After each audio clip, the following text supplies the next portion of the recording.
आंतरिक रूप से वर्तमान में जो स्थिति आपकी बनी है, आपके मन की, चित्त की, शरीर की, इंद्रियों की, यह किस साधन को प्रयोग करने से हुआ है?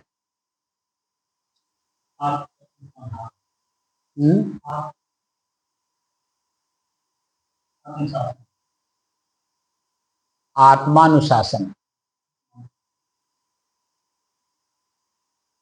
उसको आप अलग अलग भी कह सकते हैं, आत्म अनुशासन।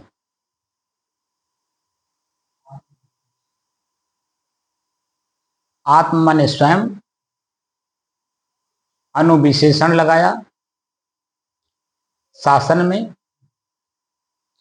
शासन का मतलब होता है दूसरे पर अपना अधिकार जमाना, है ना। यहाँ आत्म अनुशासन है, यानी स्वयं पर स्वयं का अधिकार। जब स्वयं पर स्वयं का अधिकार हो जाता है तो ये शरीर और शरीर के सारे अंग, उनकी क्रियाएं, उनके परिणाम सब किसके अधीन होते हैं? हमारे स्वयं के अधीन होते हैं।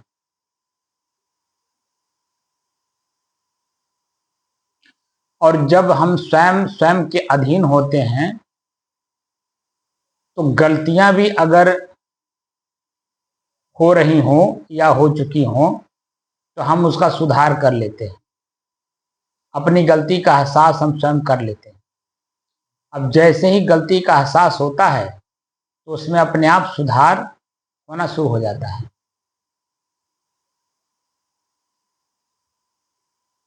और अगर कोई हमको अपनी गलती का एहसास कराता है तो हम उसे स्वीकार कर लेते हैं।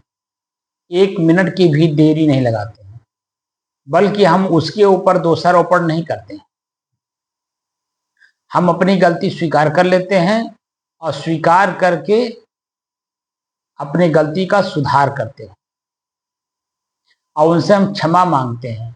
भैया हमसे गलती हो गई है, हम क्षमा प्रार्थी हैं।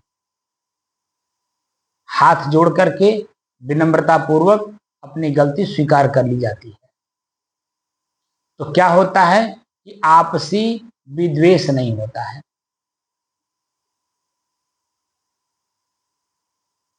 और जब आपसी विद्वेष नहीं होगा तो हम मनुष्यता के उस शिखर को छू सकते हैं जिसकी हमें चाह है। हम दूसरे को ज्ञान तो जरूर देते हैं, तुम ऐसे बनो, लेकिन हम स्वयं वैसा नहीं बनना चाहते जैसा सामने वाला मुझे चाहता है। अगर सामने वाले की तरह मैं भी बन जाऊं और अपनी गलती का एहसास कर लूं और अपनी गलती का एहसास करके गलती का सुधार कर लूं तो सामने वाला भी अपनी गलती सुधार कर लेता है। और अगर नहीं करते हैं तब वाद विवाद होता है। अब वह वाद विवाद कहां तक बढ़ सकता है कुछ पता नहीं। इसीलिए सदगुरु कबीर कहते हैं, आवत बोली एक है, पलटत होए अनेक। कहाँ कबीर जो न पलटे तो रहे एक ही एक। अगर हम अपनी गलती स्वीकार कर लिए तो उनके ऊपर हम दोषारोपण नहीं कर रहे हैं। हम अपनी गलती स्वीकार कर लिए और गलती स्वीकार करके हमने सुधार कर लिया। और जैसे सुधार हुआ, क्या सामने वाला हमको डंडा मारेगा, हमको गाली देगा? वह भी इस बात का ख्याल रखेगा कि दोबारा ना हो, बस ये कह करके वो अपने काम में लग जाएगा। तब क्या होता है, हमारी भीतर की जो कमियां हैं वह धीरे धीरे दूर होती हैं। और दूर होते होते होते होते एक अवस्था ऐसी आती है कि मैं जो हूं वास्तव में, जैसे मैंने आपको बताया था ना, कपड़ा मैल और दाग, हमारे पूरे कपड़े में मैल लगा हुआ है और दाग कहीं कहीं है, तो एक एक करके हम पूरे कपड़े का मैल जब साफ कर देते हैं और दाग को भी खूब रगड़ करके छुड़ा देते हैं, तो कपड़े का पूर्ववत जैसा स्वभाव होता है उसी स्वभाव में वापस आ जाता है। क्योंकि वो मैल और दाग रोपण है, उसमें रोपित किया हुआ है, यानी शरीर का जो मैल है वो कपड़े में लग गया और बाहर से किसी स्याही का किसी रंग का दाग लग गया। तो जब छूट जाता है तो जैसे कपड़े का अपना स्वभाव है चमकना, वैसे आपका अपना स्वभाव है अपने आप में स्वयं में शुद्ध रहना, स्थिर रहना, शांत रहना और एक रस रहना। और इन चारों का जब आभास हो जाता है तो मैं सदैव रहता हूं, सदैव रहूंगा, सदैव था भी, हूं भी और आगे रहूंगा भी, तो हम मैल लगने नहीं देते दोबारा।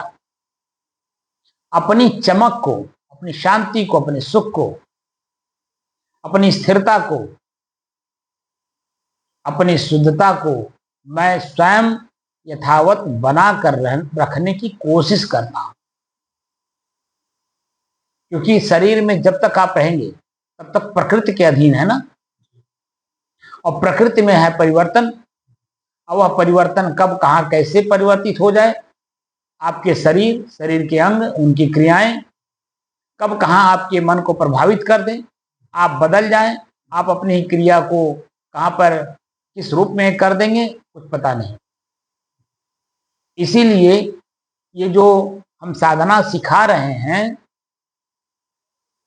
1345 दिन से, इस 1345 दिन में हमने यही बार बार आपको संकेत किया हूं कि हमें अपने ही कर्म संस्कारों को देखना है, जानना है, समझना है, रखने लायक हो तो रखना है, करने लायक हो तो करना है, अन्यथा उसका परित्याग कर देना है। शरीर में हम जब तक रहेंगे तब तक हमें सुख, शांति, आनंद की अनुभूति चाहिए। तो उसके लिए हमें क्या करना होगा, किसी भी कर्म को करते समय उसे देखना होगा, जानना होगा, समझना होगा। करने लायक अगर है, मेरे शरीर, मेरे मन, मेरी इंद्रियों पर कोई बुरा असर ना डाले, मेरे परिवार पर, मेरे समाज पर, मेरे गांव पर, मेरे देश पर कोई बुरा असर ना डाले, उस कार्य को हमें इस शरीर में रहते हुए करते चलना है। और उसको भी अपने अहम भाव में नहीं लेना है कि मैंने किया, उसको भी देखना है कि प्रकृति के द्वारा हो रहा है, न कि मैं कर रहा हूं। क्योंकि मैं अगर करता अपने आप को कहूंगा तो कर्ता मतलब हो गया कि प्रकृति का परिवर्तन, और परिवर्तन प्रकृति का नियम है, और मैं तो स्थिर हूं। तो मैं अगर कर्ता अपने को कहूंगा तो जो अग्नि तत्व है ऊर्ध्वबाहु, जो वायु तत्व है वह तिरछीगामी, पृथ्वी का भारीपन, आकाश का कल्पना और पानी का शीतलता, जो इनके गुण, धर्म, स्वभाव, क्रिया हैं, वह मैं अपने ऊपर ले लूंगा। और जब मैं अपने ऊपर लूंगा तो क्या होगा, दोषी हो जाऊंगा। और जब मैं अपने आप पे लेकर के दोषी हो गया, तब वो जो जन्म जन्मांतर शरीर धार करके छोड़ना, पकड़ना, भयभीत होना, डरना, दुखी रहना, क्षण मात्र का सुख का अनुभव करके और पूरे जीवन भर भयभीत रहना, पीड़ित रहना, ये क्रिया जैसे पहले से चली आ रही है, वर्तमान में भी हम अनुभव कर रहे हैं, और यही अनुभूति आगे भी होगी। क्योंकि आगे भी आपका शरीर मुक्त नहीं हुआ, आपका शरीर आगे भी मिलेगा कर्मों के अनुसार। इसलिए एक सामान्य व्यक्ति साफ साफ एक बात कहता है, बहुत ऊंची बात कहता है, नेकी कर कुआं में डाल। आपको दूसरे का हित करते हुए चलना है, और दूसरे के हित में आपका अपना हित निहित है, क्योंकि आप प्रसन्न रहेंगे, क्योंकि सामने वाला आपको बुरा नहीं मान रहा है, वो अपने काम में चला गया और आप अपने काम में मस्त रहेंगे। बात समझ रहे हैं? तो आत्मानुशासन होना अति आवश्यक है। जिस व्यक्ति को, जिस साधक को, जिस मनुष्य को इस शरीर में रहते हुए चारों दिशाओं में अग्नि दिखाई देती हो, मैं उसी में पड़ करके झुलस रहा हूं,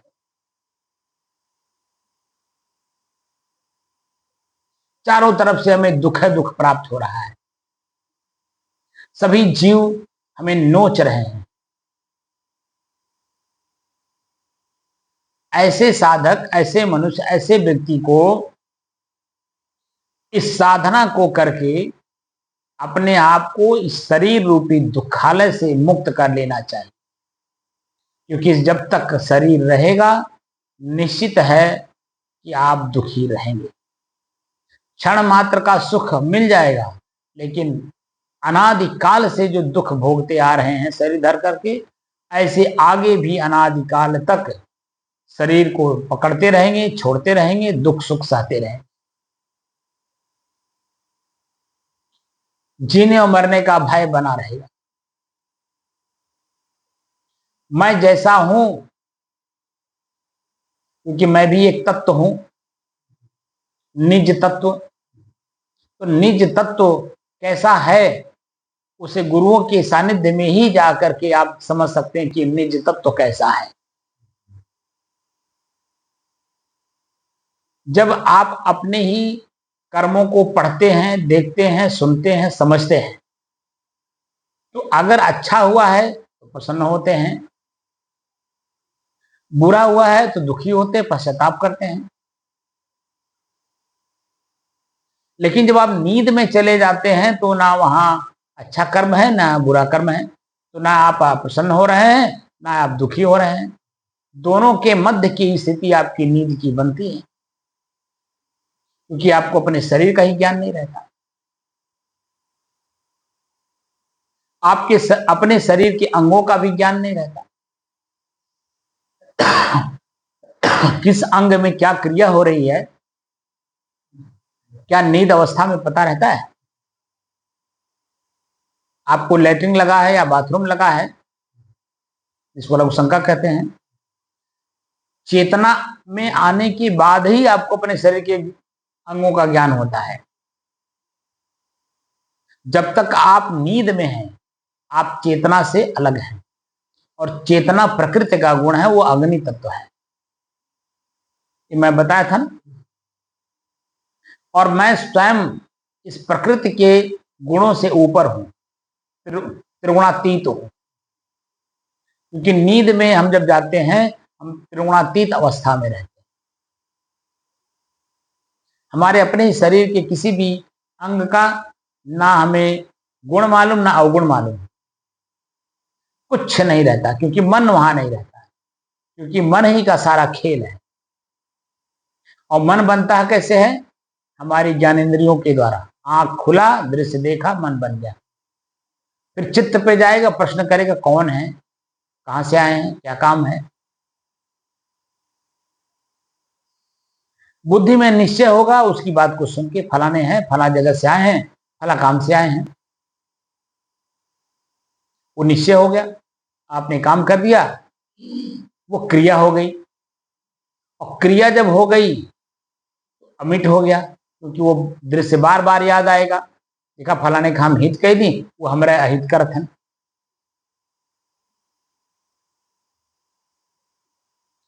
ये मन में जो भावनाएं उत्पन्न होती हैं, इसी से कष्ट और सुख का अनुभव होता है। अरे समय था, आप तो किए नहीं, क्योंकि आप तो स्थिर हो, तो प्रकृति ने करा दी। तो पूर्व कर्मों के संस्कारानुसार न हुआ, आपने क्या किया, अब करके दिखाओ, तो पता चलता है कि अब करने ही लायक नहीं। क्योंकि वो तो मुझे दुख दे रहा है, मैं क्यों उसका अच्छाई करूं, क्यों मैं उसका हित करूं। तो ये मनोभाव जो उत्पन्न होते हैं ये प्रकृति के हैं। मन भी प्रकृति का, शरीर प्रकृति का, शरीर की इंद्रियां प्रकृति का, शरीर की क्रियाएं प्रकृति का। मैं तो अपने आप में बिल्कुल शुद्ध हूं, स्थिर हूं, शांत हूं, एकरस हूं और शाश्वत हूं, सदैव रहने वाला हूं। प्रकृति में, प्रकृति सदैव रहती है, लेकिन उसके गुण अवगुण के कारण प्रक्रियाएं बदलती रहती हैं, परिवर्तन होता रहता है। लेकिन मैं तो नहीं बदलता हूं। प्रकृति मेरा शरीर है, मेरे शरीर का उम्र वर्तमान में 53 साल की है। वैज्ञानिकों के दृष्टिकोण से शरीर के परमाणु हर 7 साल में बदल जाते हैं। चेहरा बदल गया, रूप रंग बदल गए, लेकिन क्या मैं भी बदला?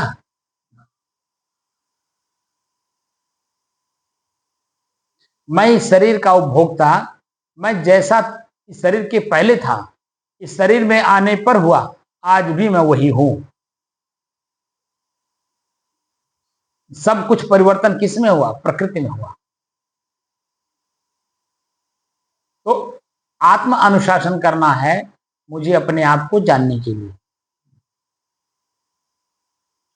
और जो साधक या मनुष्य या व्यक्ति आत्म अनुशासन नहीं कर सकता है, वह व्यवहारिक क्षेत्र में ही सफलता नहीं प्राप्त कर सकता, तो आध्यात्मिक उन्नति कैसे कर सकता है?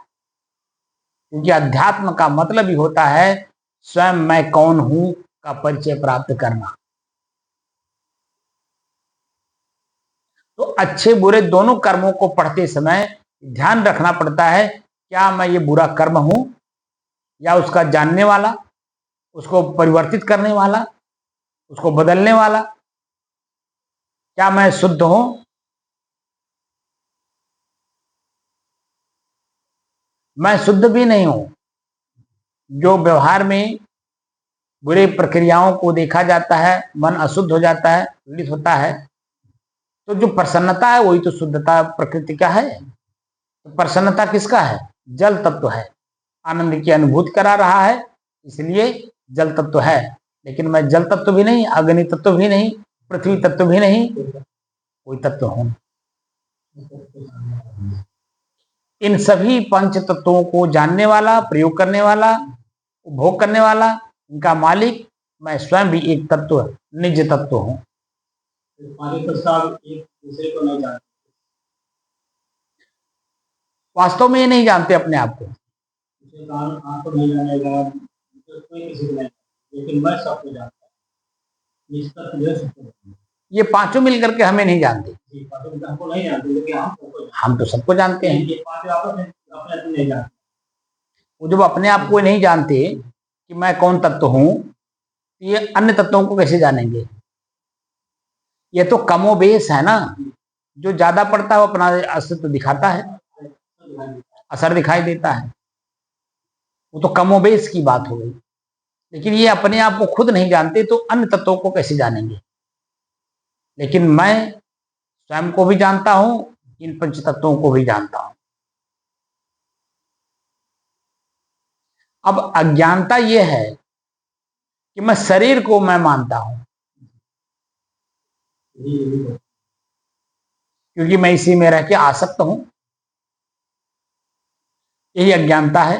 इसी अज्ञानता को जो खत्म कर दे, मिटा दे, समझिए कि वो शरीर की आसक्ति से मुक्त हो गया। और जब शरीर की आसक्ति से मुक्त हुआ तो अपने निज तत्व में रहेगा, जैसा अपना स्वभाव है उसी स्वभाव में रहेगा। धर्म का मतलब ही होता है स्वभाव। तो स्वयं का भाव कैसा है? शांत, स्थिर, शुद्ध, एक रस। हम सभी लोग सनातन हैं, जीव मात्र सनातन है। 5 तत्व जैसे सनातन है, जैसे सदैव रहने वाले हैं, वैसे छठवां तत्व मैं जो स्वयं हूं, यह भी हमेशा रहने वाला है। प्रकृति पांचों तत्व अपने आप में सनातन है, लेकिन उन्हें जो क्रिया प्रक्रिया बदलती रहती हैं, वो गुण या अवगुण उसके परिवर्तित होते रहते हैं, लेकिन वो अपने आप में तो सनातन है ही। जैसे बहुत सारे लोग जो उनमें बैठ के गप मारते हैं, पृथ्वी किस पर टिकी है, पृथ्वी कब से है, तमाम तरह के गप मारते हैं, क्योंकि उसके बारे में उनको पता नहीं है। सिर्फ बैठ करके गप मारने से बात नहीं बनती है, उसकी खोज करनी पड़ती है, उसके अस्तित्व को जानना पड़ता है। और ऐसे कितने बच्चे हैं, कितने साधक हैं, कितने मनुष्य हैं, कितने व्यक्तित्व रखने वाले लोग हैं कि जो अपने आप को जानने की जहमत उठाते हैं, करोड़ों में कोई एक। अभी मैं जंका मंका करता जो अन्य लोग कर रहे हैं, टीवी पे मीडिया लोग उनका बहुत प्रदर्शन करते हैं, क्योंकि मीडिया वाले को पैसा मिलता है, तो उनका प्रदर्शन खूब बड़े पैमाने पे करते हैं। लेकिन जब पैसा मिलना बंद हो जाता है, तो वही टीवी वाले जब उनका कहीं कहीं छोटा सा नुस्ख दिखा करके बहुत बड़ा हानि उनका करते हैं। लोग समझ नहीं पाते। तो जिस समय में आप कुछ भी नहीं थे, तो भी तो आप थे। जिस समय में मीडिया के माध्यम से, दूसरे लोगों के माध्यम से आप कुछ समाज में अपनी प्रतिष्ठा काम करने लगे, तो भी तो आप हैं। और किसी कारणवश आसाराम की तरह, राम रहीम की तरह, रामपाल की तरह और न जाने कितने लोग, जैसे ही मीडिया वालों को कुछ हाथ लगा, उनको अपनी मटेरियल, आज फर्श से अर्श पर गए थे और फर्श से फिर कहाँ आ गए, अर्श पर भी नहीं रहे, जमींदोज हो गए। कोई अस्तित्व है उनका? कहाँ घर घर उनका फोटो लगा करके लोग पूजते थे, आरती करते थे, आज कहाँ है? कहीं कोई अस्तित्व है? इसलिए जो वास्तव में मुक्त होना चाहे, इन सभी चीजों से अपने को वंचित रखे, अपने को इससे ऊपर उठा करके रखे। क्योंकि जैसे ही मन की क्रिया चालू होगी, मेरी बड़ी प्रशंसा हो रहा है, कहीं न कहीं उसी प्रशंसा में आप गलती कर बैठे, और जैसे गलती हुई तो जहां आप हैं उससे कितना नीचे चले जाएंगे आपको खुद ही नहीं पता है। इसलिए इसमें सतर्कता की अति आवश्यकता है। जितना ही सतर्क रहेंगे, सावधान रहेंगे, चेतना में रहेंगे, अपने अस्तित्व में रहेंगे, एक एक मिनट का हिसाब अपने पास रखने वाला व्यक्ति ही सतर्क और सावधान रहेगा, और वही जीवन पर्यंत यथास्थिति को बनाए रखेगा। और शरीर छूटते समय, शरीर कैसे उनसे अलग हो गई, कैसे वो शरीर से अलग हो गए, कोई दूसरा नहीं जान पाएगा, सिर्फ वही जान पाएगा। क्योंकि छूटने वाली चीज को छोड़ दिए और जो अपना स्वरूप है उसी स्वरूप में निमग्न हो गए, क्योंकि वो पहले से अभ्यास कर चुके हैं।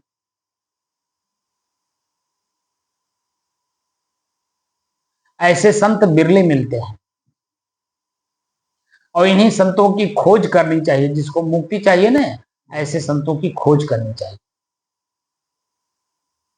हैं और आगे भी रहेंगे, ऐसा नहीं रहेंगे।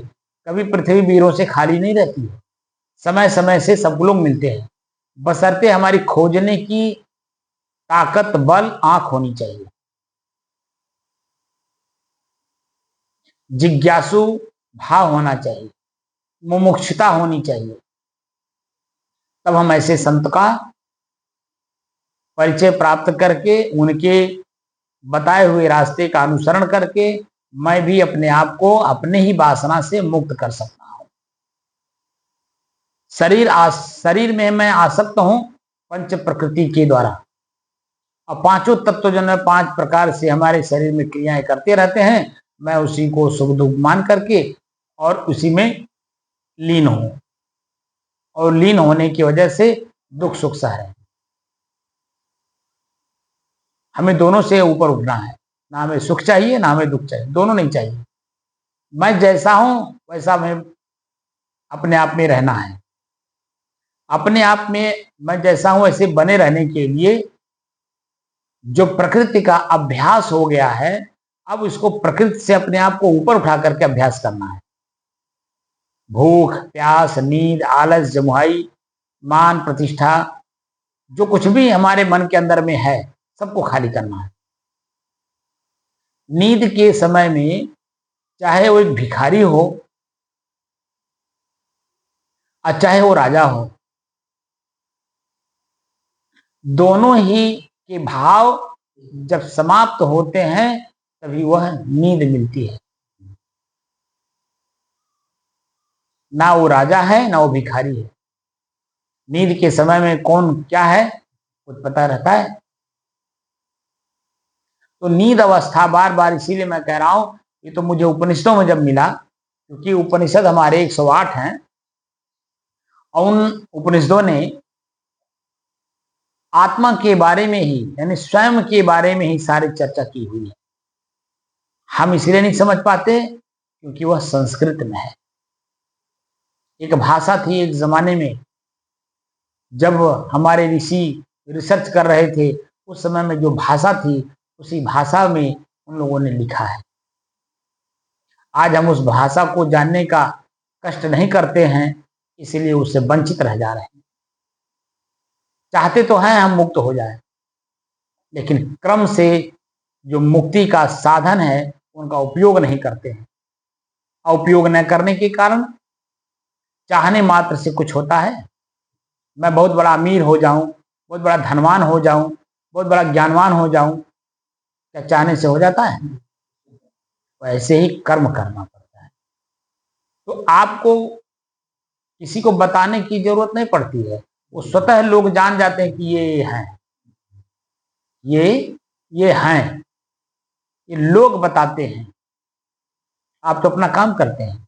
जितने बड़े बड़े विद्वान हैं वो अपनी विद्वता में मस्त रहते हैं। वो तो सामने वाला उनकी विद्वता का बखान करता है, भाई बहुत बड़े विद्वान है। धनवान अपने धन कमाने में, उसका उपयोग करने में दिन रात लगा है। बाहर से देखने वाला जानता है कि भैया बड़े धनवान है। ज्ञानी अपने ज्ञान का आचरण स्वयं अपने जीवन में करता है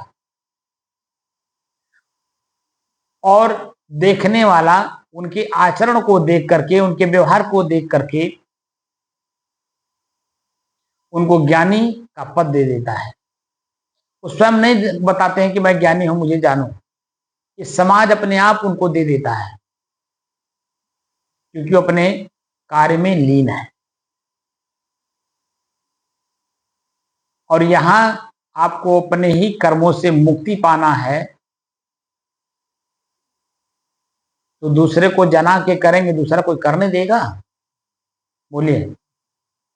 आप अपने ही परिवार के किसी सदस्य से कह दो कि मैं साधु बनने जा रहा हूं, अभी देखिए 1 घंटा नहीं बीतेगा पूरे गांव भर के लोग जान जाएंगे। वही व्यक्ति आपका ही अपने परिवार का सदस्य आपको साधु नहीं बनने देगा। साधु का मतलब क्या होता है? अपने ही बुरे कर्मों को परित्याग करके अच्छे कर्मों को करना, जिसको सज्जनता कहते हैं। हम सज्जन बनना चाहते हैं, सत्य के मार्ग पे चल करके अपने अस्तित्व को जानना चाहते हैं। आपके परिवार के लोग क्या आपको साधु बनने देंगे? बोलिए। क्यों? इसलिए कि उनका स्वार्थ, और उनका स्वार्थ ये है कि जब तक ये हैं, इनको पेंशन मिल रहा है और उस पेंशन की वजह से हमारे परिवार का भरण पोषण हो रहा है। ये साधु हो गई हैं तो हमारे परिवार का भरण पोषण कैसे होगा? वो जो मन में प्रश्न है, उस प्रश्न को हल नहीं करने देंगे।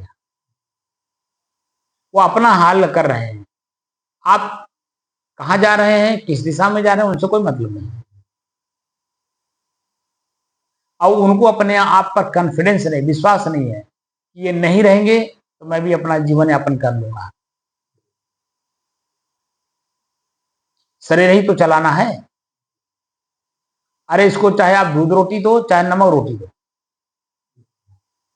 चाहे बिना नमक की दो, इसकी ताकत कम नहीं होगी। जैसे है वैसे ही रहेगी। आपके मनोभाव के अनुसार शरीर की प्रकृति बदलती भी रहती है। आपके मनोभाव में क्या भाव है, शरीर की स्थिति वैसे बदलती है। आज जितने भी प्रकार के रोग बढ़ रहे हैं, उसका मूल कारण है मन के स्वभाव में बदलाव, जिसके कारण शरीर की प्रकृति बदल जाती है और उसी आपके मनोभाव के अनुसार रोग उत्पन्न हो जाते हैं। अगर आप अपने मन की प्रकृति को बदल दीजिए, जैसा है वैसे रखिए, कभी रोग होगा ही नहीं। तो जो आपके पास नमक रोटी है उसी में खा करके संतुष्ट रहेंगे और संतुष्ट रह करके इस शरीर का आनंद उठाते हुए दूसरे को भी आनंद देते हुए पूरा जीवन जी लेंगे। जितना इसका अस्तित्व है प्रकृति का, शरीर का, उतना पूरा जी लेंगे और किसी को कष्ट नहीं होगा, ना आपको दूसरे के द्वारा कष्ट होगा, क्योंकि आपका मनोभाव ऊंचा है।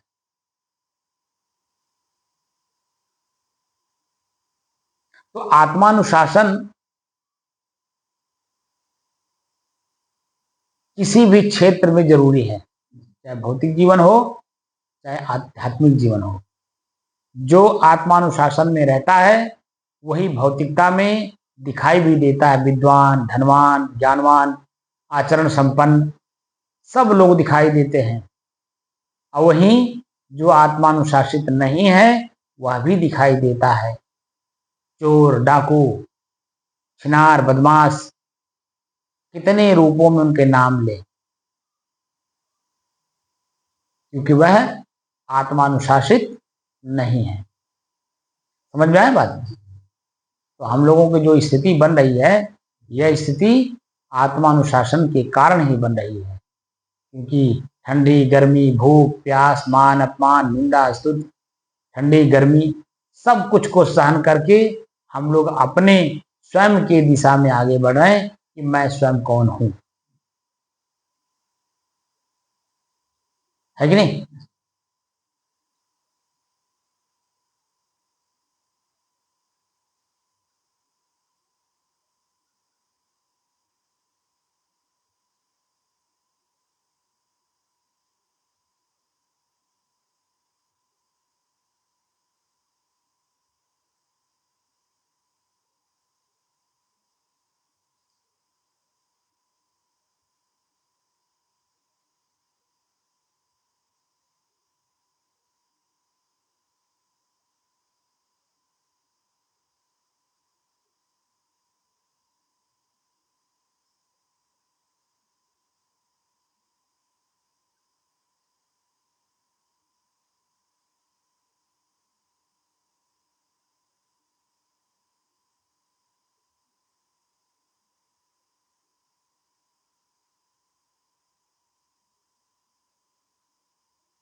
अपने ही चंचल मन को अपने ही बस में करके एकाग्रता, स्थिरता एवं स्वयं अपने आप में शांति का अनुभव करने के बाद स्वयं मैं कौन हूं को जानने की दृष्टि से साधना करते करते आज 1345 दिन हो गए। तारीख 13 जुलाई सन 2025, दिन रविवार, सायंकाल का समय।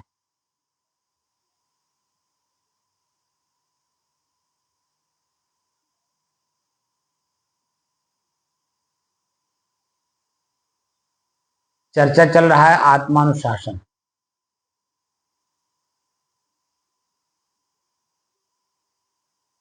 आत्म अनुशासन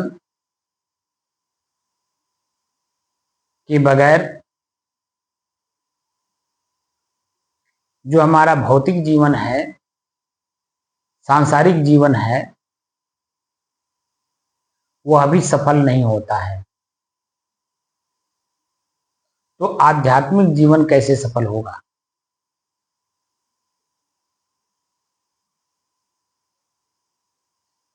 यहाँ तो आध्यात्मिक जीवन में चेतना में रह करके आत्मानुशासन करना होगा।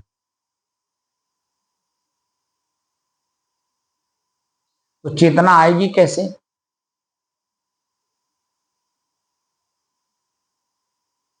चेतना गुरुओं के सानिध्य में जाने के बाद आती है। आप जिस विषय के विशेषज्ञ बनना चाहते हैं सांसारिक जीवन में, उस विषय के जो विशेषज्ञ हैं उनका सानिध्य आपको लेना होगा और चेतना में रह करके उनके बताए हुए मार्ग का अनुसरण करना होगा। जो वह जानकारी दे रहे हैं वह गलत है कि सही है तो बाद में सही मालूम होगा। तत्काल जो भी वह जानकारी, आप ज्ञान मतलब जानकारी, जो भी वह जानकारी दे रहे हैं उसे सत्य मान करके जो आप धारण करेंगे, उसी से उसी विषय की विशेषज्ञता आपके जीवन में आएगी। और आगे चल करके जब आप विशेषज्ञ हो जाएंगे, पूर्णता प्राप्त कर लेंगे, जिसको पीएचडी बोलते हैं, तो जो कमी है, आपको जो गुरुओं के द्वारा कमियों को जानकारी मिली, उसका सुधार करने का मौका आपके पास है। आप स्वयं परिपक्व हैं, गलत क्या है सही क्या है इसका निराकरण आप अंतिम में अपने लेख में उल्लेख कर सकते हैं। और ऐसा होता आया है, ऐसा भी नहीं है कि आज आप ही के द्वारा होगा। ऋग्वेद काल से लेकर के और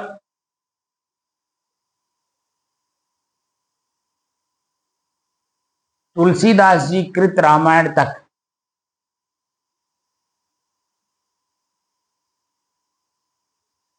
जितने भी हमारे संत महापुरुष हुए, उन सभी लोगों ने ऋग्वेद से लेकर के श्रुति, स्मृति, शास्त्र, उपनिषद सबको अध्ययन करने के बाद जो वर्तमान में लोगों के दिमाग में बातें चल रही हैं, उनका सुधार वर्तमान की भाषा में ला करके उनको बताने, जनाने, ज्ञान देने, आचरण में उतारने के लिए हमारे ऋषियों संतों ने उसका अनुसरण स्वयं भी किया और अन्य सामान्य लोगों को भी कराया।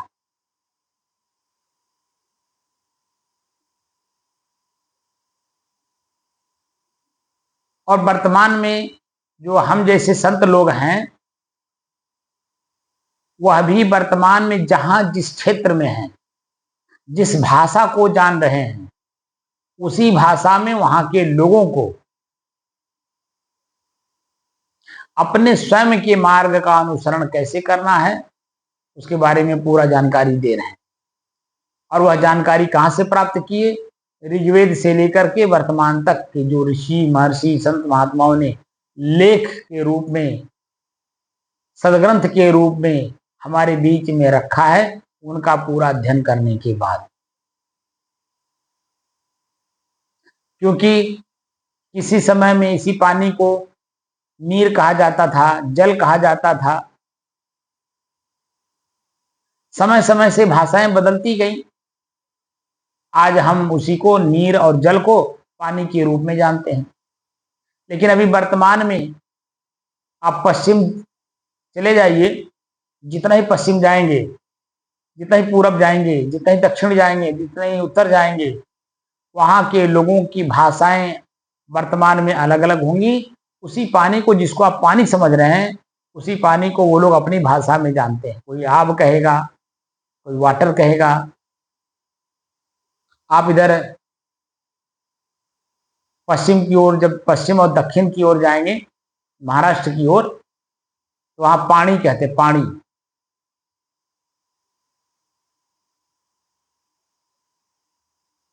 तो पानी और पानी में क्या अंतर है? खाली शब्द का अंतर है, अक्षर का अंतर है, न और ण। पानी, न से पानी होता है, न को ऊपर बिंदी लगाएंगे तो पानी होगा, और पानी मतलब ड़ पर बड़ी की मात्रा। तो आप वहीं पे संशय में पड़ जाएंगे कि नहीं, क्योंकि वो पानी कह रहा है, आप पानी कह रहे हैं, दोनों में अंतर है। वो भी कंफ्यूज है, आप भी कंफ्यूज है। लेकिन जब आप वहीं रहने लगते हैं और जब आप ही के सामने पानी पानी कह करके वो पानी का उपयोग करते हैं, तो आप भी जानने लगते हैं कि ओहो, हमसे ही गलती हो रही है। ये पानी कह करके पीते हैं और हम पानी कह करके पीते हैं, यही अंतर है। तो आप अपनी भाषा में सुधार करते हैं, क्योंकि उन लोगों के बीच में आपको रहना है। उन्हीं की भाषा को बोल करके आप वस्तु को प्राप्त करेंगे। तो आपको वहां भी आत्मानुशासन लगाना पड़ता है, क्योंकि उनकी भाषा में आप जब तक अपने आप को नहीं मिलाओगे, तब तक उनसे कोई वस्तु नहीं प्राप्त कर सकते, क्योंकि वो आपकी भाषा नहीं जानना चाहते और न पहले से जानते हैं। इसलिए कि आप उनके पास गए हो, न कि वो आपके पास आए हैं। और उनका पूरा जमात है, पूरा एक समाज है, और आप अकेले हैं वहां। तो अगर आप अकेले हैं, तो वहां अगर अपने आप पे अनुशासन नहीं करेंगे, तो वहां की कोई भी वस्तु आपको प्रेम से नहीं मिल सकता है। मिलेगा क्यों? नहीं मिलेगा ना।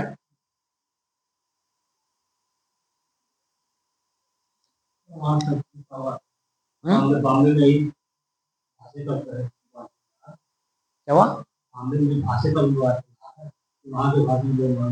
हाँ, अभी जो विवाद आ गया ना, वो तो कहीं भी आप जाइए, किसी भी क्षेत्र में, वहां की भाषा को अगर आप नहीं सीखेंगे, तो वहां के कोई भी वस्तु आप कैसे प्राप्त करेंगे?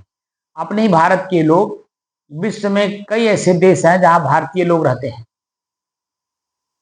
तो वहां जाने के बाद, चाहे वो किसी भी रूप में वहां पहुंचे हों, चाहे जब पहुंचे हों, जिस रूप में पहुंचे हों, लेकिन वहां की अगर भाषा को वो लोग नहीं सीखे, तो वहां के जो रहन सहन है, खान पान है, बोली है, क्या वो ले पाएंगे? भाषा को आपको ही बदलना होगा, तभी आप। और भाषा बदलने के लिए आपको स्वयं में आत्मानुशासन करना पड़ेगा। स्वयं पर कसनी कसना होगा, समय देना होगा भाषा को जानने के लिए। अभी बाहरी देशों में जाने के लिए जो बच्चे इंजीनियरिंग कर रहे हैं, ठीक है, वो वहां की भाषा को सीखे बिना वहां बाहर के देश में नहीं जा सकते, क्योंकि आप वहां जब जाएंगे, तो वहां के जो अपने लोग हैं, वो अपनी भाषा को नहीं पाएंगे, तो आपकी भाषा को तो जानते नहीं वो, तो आपसे तालमेल कैसे बैठाएंगे, लेन देन कैसे करेंगे? क्या हो पाएगा? तो इस समय सरकारें सतर्क हैं, विदेश में बच्चों को भेज रही हैं, या अपने किसी आईएएस अफसर को या किसी भी को भी अगर कहीं भेज रही हैं, तो वहां के भाषा को पहले यहाँ सिखा रही हैं। सीखने के बाद तब वो वहां जाते हैं, तो वहां के कल्चर को, रहन सहन को, खान पान को, सबको समझते हैं, और फिर आकर के यहाँ लागू भी करते हैं और कराते हैं। समझे नहीं आप?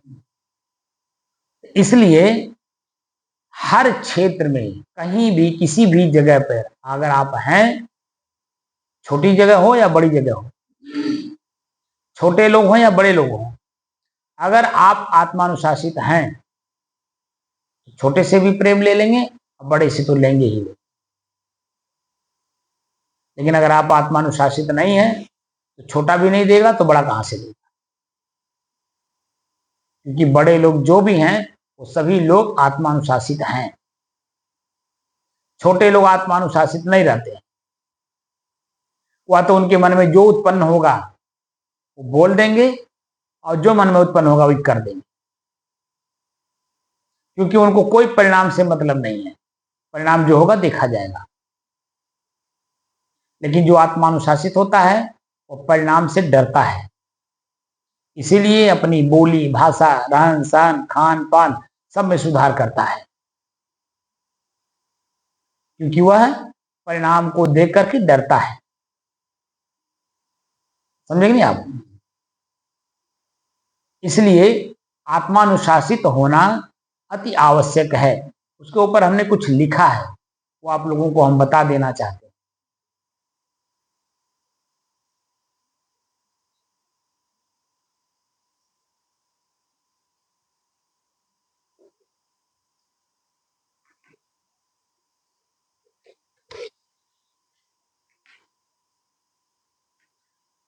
शासन, अनुशासन और आत्मानुशासन 3 शब्द हैं, और प्रशासन भी है। प्रय लगाया उपसर्ग, तो शासन करना है, लेकिन प्रय उपसर्ग लगाया है। जैसे शासन और प्रशासन, तो शासन डीएम है, प्रशासन एसपी है, एक जिले के लिए। और मंडल के लिए शासन कमिश्नर है और डीआईजी प्रशासन मंडल के हैं। तो अगर आप सामान्य रूप से बात मान लेते हैं तो क्या माना जाएगा? शासन। और अगर आप सामान्य रूप से बात को नहीं मान रहे हैं तो प्रशासन बनवाएगा, यानी डंडे से बनवाएगा, है नहीं? और वही अगर आप अपने ऊपर अनुशासन कर लीजिए, अपन विशेषण लगा करके अपने ऊपर लगा लीजिए, तो आत्मानुशासन कहते हैं।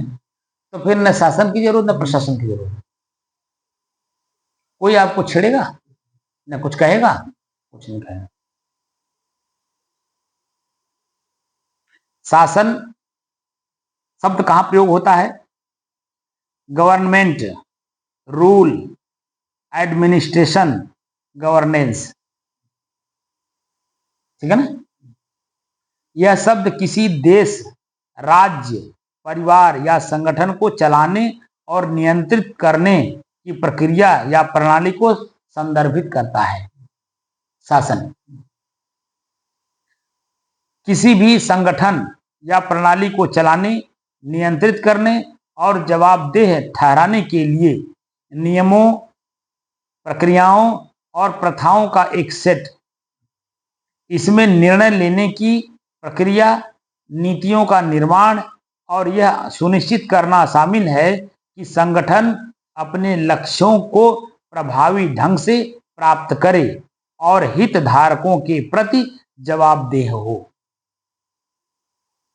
शासन में यह सुनिश्चित करना शामिल है कि संगठन दीर्घकालिक रूप से स्थिर रहे और अपने लक्ष्यों को प्राप्त करने में सक्षम हो। अब अनुशासन, नियंत्रण, नियमबद्ध आचरण, नियमों का पालन करना या व्यवस्थित तरीके से कार्य को करना। यह एक ऐसी स्थिति है जिसमें व्यक्ति या समूह स्वेच्छा से या बाध्य होकर निर्धारित नियमों, सिद्धांतों या मानकों का पालन करना या कराना, अपनी भावनाओं और इच्छाओं पर नियंत्रण रखना ताकि लक्ष्य प्राप्ति में बाधा न आए। व्यवस्थित, नियमित और विनियमित तरीके से जो जीवन यापन करना, विनियमित तरीके से जीवन यापन करना, यह व्यक्ति को समय, सामग्री और संसाधनों का उचित उपयोग करने में मदद करता है। अनुशासन व्यक्ति को, साधक को संगठित रखता है और उसे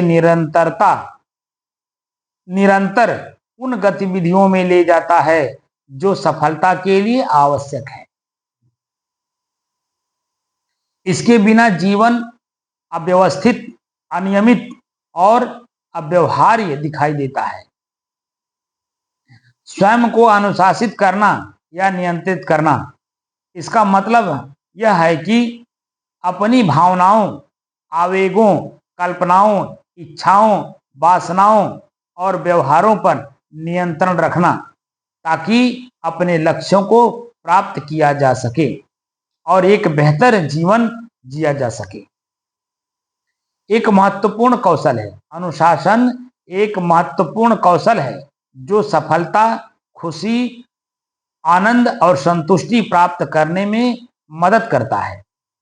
यह हमें अपने लक्ष्यों को प्राप्त करने, बेहतर निर्णय लेने और एक स्वस्थ जीवन जीने में सक्षम बनाता है।